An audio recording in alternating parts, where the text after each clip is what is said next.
I think when we get into the world and we actually start to, I guess, experience the result of our actions or the result of who we are, I think it's important to realize that in a way, what you think is what you are. And when I say that, I don't necessarily mean that, you should associate yourself with the mind or be fully within thought, but recognize the certain impacts of our thought. And I feel like if we can just do that at the very least, then the importance isn't on necessarily controlling your thoughts or controlling everything about your brain or everything about yourself, but at least controlling your perspective enough to allow certain thoughts to exist. And when I say that, I really just mean that I feel like a negative mind will create a negative world. And I think it's important to sort of vest some type of positivity inside your thought process or inside your repetitive thoughts. Because I feel like at the end of the day, what you think most is what you experience. Not necessarily just because that's what you're thinking, but that's because what your mind is sort of predisposed to thinking about or predisposed to observing, it will see in the outside world. If all you do is think about red cars, you're going to see so many more red cars because your focus is more on that subject. And I feel like if all we do is focus on our problems and focus on our negativity, not to say that they aren't valid, not to say that, they shouldn't be acknowledged, but to say they shouldn't be lived in. I feel like once you sort of embrace some type of positivity or gratitude for what is, all you'll see is more gratitude. And I think that's why people try to put into practice the gratitude, like having gratitude journal or something like that, just to gather more and more things to be grateful for. And I've been trying to practice gratitude, especially this week, very intentionally. And what I'm realizing is the more you incline your mind to a certain thought or a certain vibration, feeling, I don't know, something that you can embrace with thought alone, like gratitude, like I'm grateful for this, I'm grateful for that. The more you're going to see things to be grateful for, and the more you're going to experience that gratitude. And in that way, you're going to become more of that gratitude because that's your, I guess, baseline state.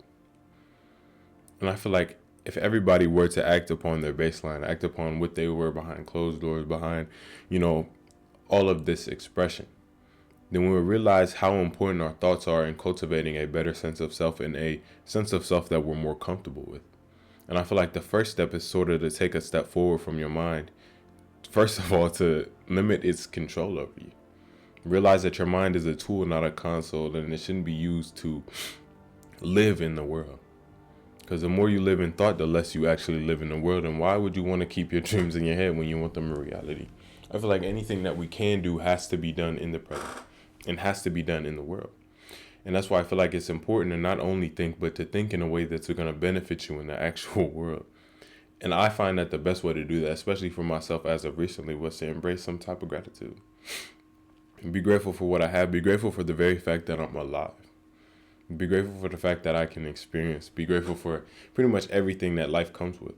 You know, there's certain negative things that, of course, take you away from this presence, take you away from this mentality. But what I realize about that is, you know, it's important to acknowledge certain things. Like if something bad happens, I can acknowledge it, I can handle it. But it's important to go back to the state that you want to be in. I feel like too often we live in periods of negativity and periods of doubt and worry and insecurity because we think after one event our entire character has changed. And what I realize is certain feelings and certain attitudes towards a situation aren't inherent to our character.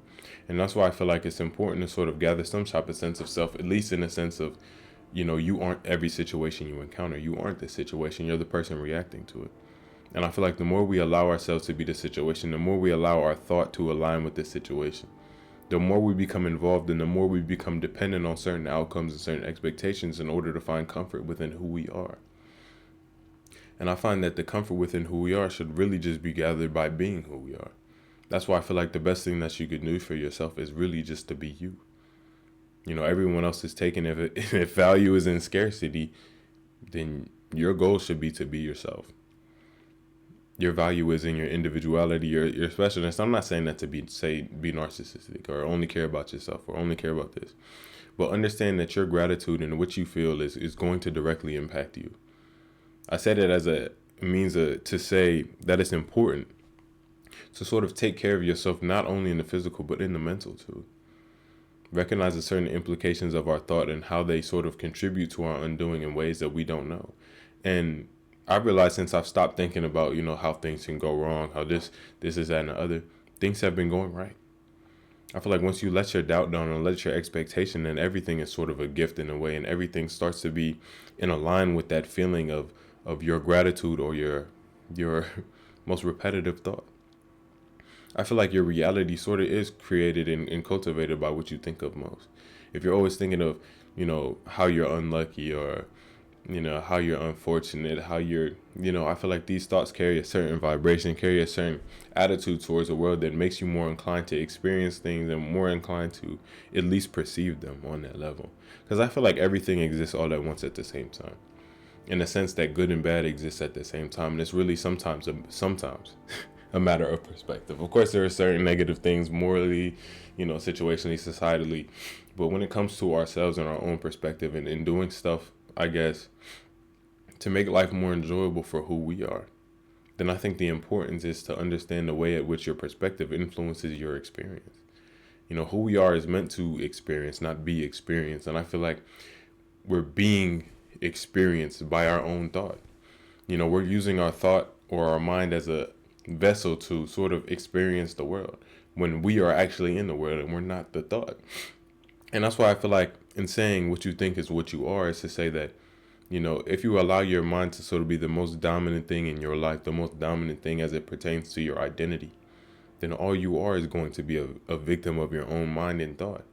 I feel like that's why it's important to sort of implement something in your head intentionally with some type of conscious effort to not only display that you have, some sort of relative power over your mind, but to show that it's your mind. And I think it should be used to your benefit, at least as intentionally as we can, in looking for good things, or at least embracing the good things that you do see on a day-to-day basis, on a regular basis. You're opening yourself up to more perception of those good things. And that's not even to say that, more good things are going to crazily happen, but to say that you're going to see them more. Like I've realized since I started practicing gratitude that I started to appreciate more of my relationships.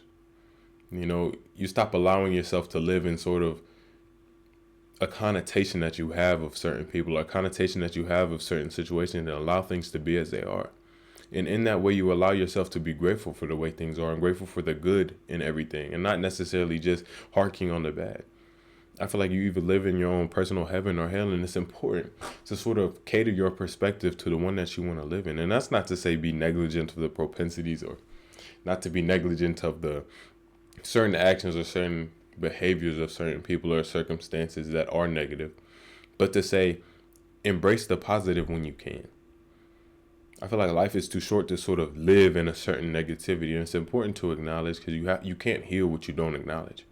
But it's important to live in the world that you want to live in, and I feel like to do that in the first place, you just need to be present.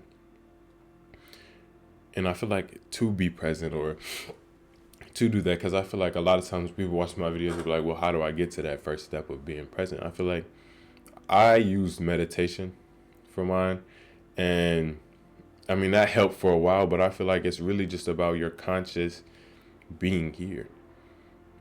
And I feel like sometimes I would practice like manual walking or doing things in the present moment until I was able to, or finding something that makes you feel most like yourself, that brings you into the present moment, that allows you to be outside of your mind. Because I realize some of the most joyous times in our experience are always when we're away from our mind, when we're not too involved in thought to actually experience, and we're actually within the experience. It allows things to be within that joy and outside of connotation. Because I feel like as soon as we try to put labels on something, we incline ourselves to feel a certain way about it. And that's why I feel like if you put a label on your mind, or like grateful or happy or joyous or something like that, or try to embrace that gratitude, that feeling, then it allows that certain thing to be more visible in the world around you. And in that way, you bring it into your life. And I think that's what part of manifesting is opening yourself to a better perspective. Opening yourself up to a perspective that accommodates your goal, your passion, whatever you feel is best for you, and in doing so in a way that doesn't necessarily limit others, but allows you to be beyond your own limitation. I feel like we limit ourselves more than anyone else could ever, because we're so caught up in our I guess, analysis of the way we are, we forget that we don't know all the answers. I can say a certain statement about myself. I can say, oh, I'm not able to do this. But if I really tried to do it, maybe I could. Like sometimes we try to play the future predictor when it comes to our life. And it's important to of course, be cautious. Of course, understand the way in which history repeats itself when it comes to certain actions. Like I'm not going to do the same thing over and over again and just be like, ooh, I'm going to change my perspective on it and hope it changes. But recognize that sometimes our perspective creates a certain world that we live in that contributes to our own undoing and makes it harder to actually achieve our goals. Actually live on a level that's going to enforce that validation on yourself. I think it's just important to understand that nothing changes if nothing changes.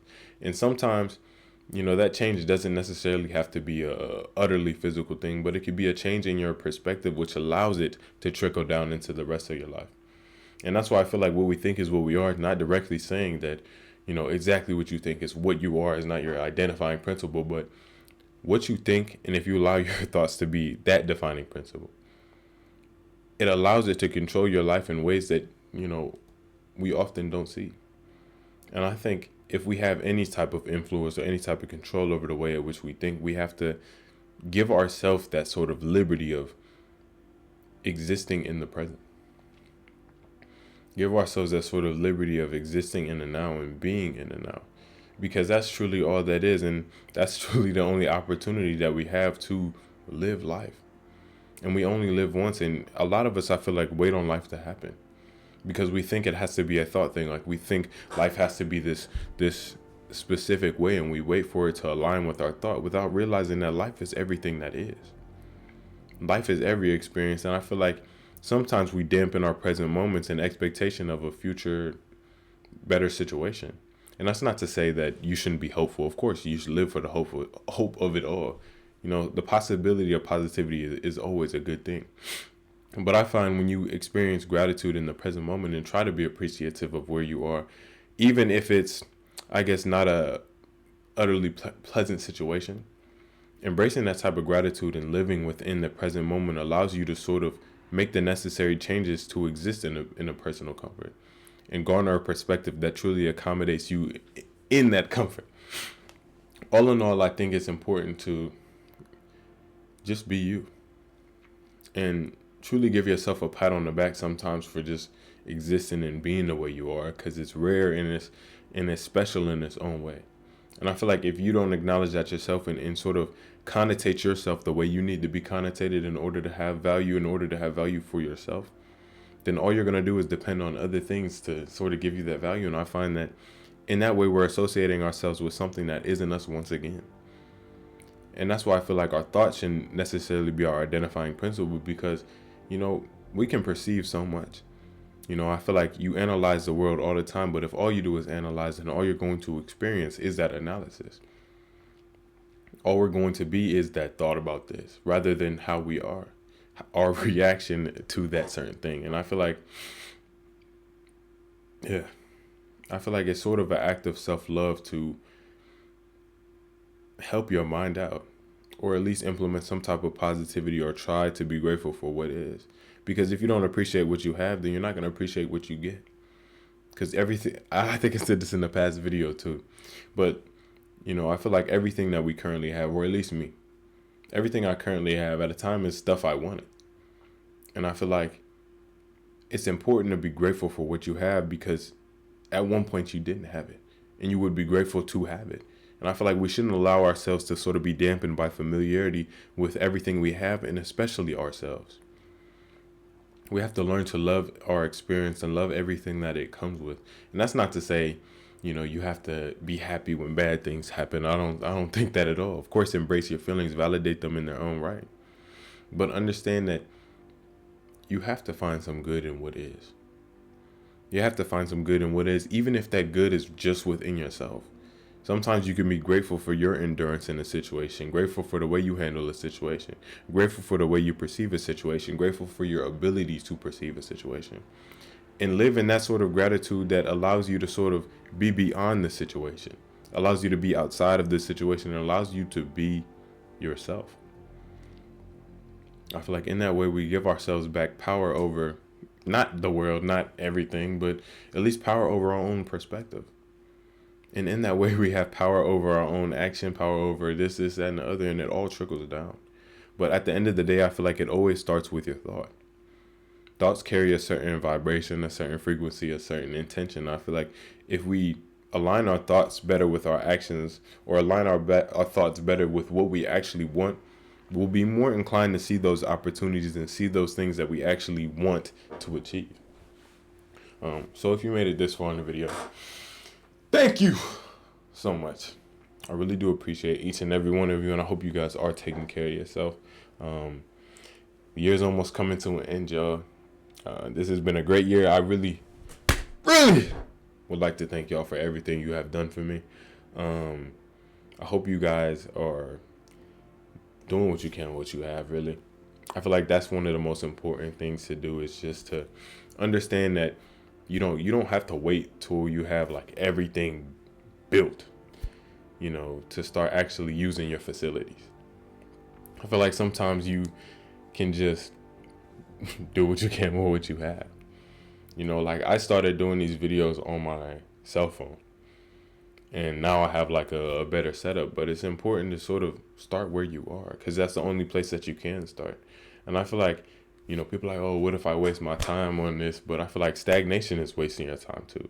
Same amount of time is going to pass regardless. And I feel like time is better spent, at least in effort to embrace your passion or embrace who you are, than it is to remain stagnant and chasing someone else's dream or something like that. So then again, thank you. And